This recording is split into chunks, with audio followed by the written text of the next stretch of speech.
Assalamualaikum warahmatullahi wabarakatuh.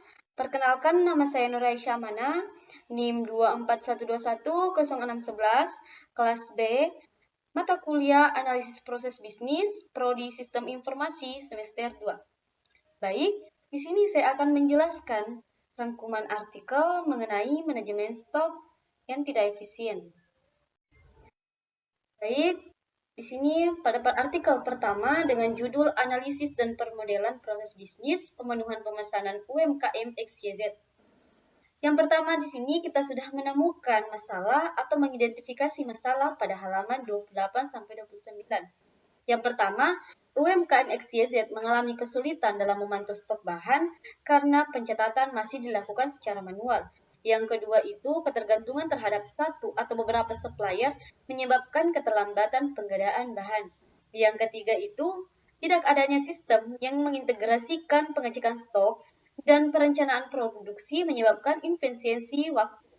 Yang keempat, pemilik tidak dapat dengan cepat menemukan supplier alternatif jika bahan habis. Selanjutnya, yaitu pengumpulan data.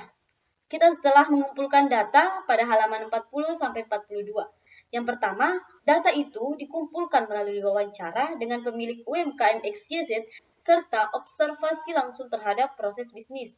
Kedua itu data utama yang dikumpulkan meliputi jumlah pesanan per bulan, waktu yang dibutuhkan dalam setiap tahap produksi, serta kendala dan pemenuhan pemesanan.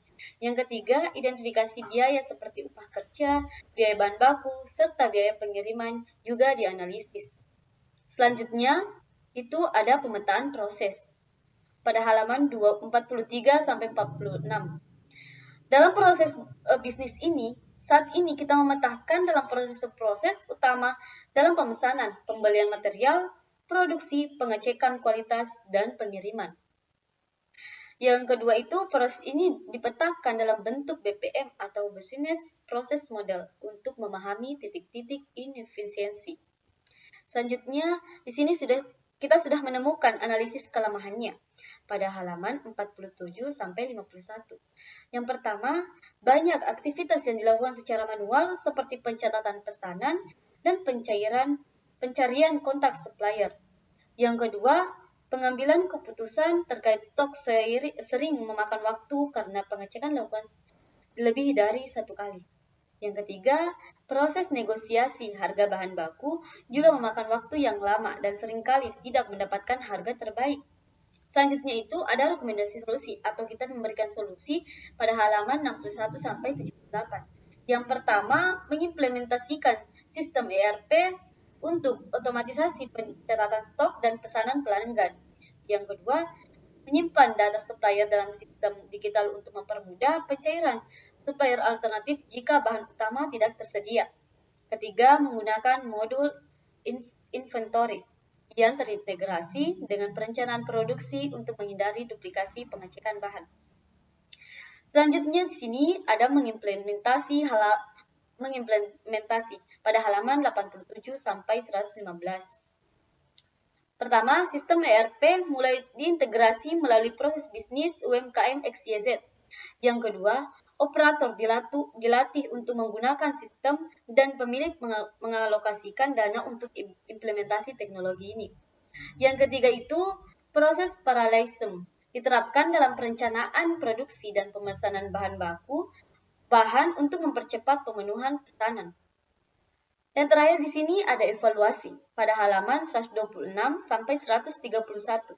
Yang pertama, setelah implementasi sistem ERP, pengecekan stok dan pencatatan transaksi menjadi lebih cepat dan akurat.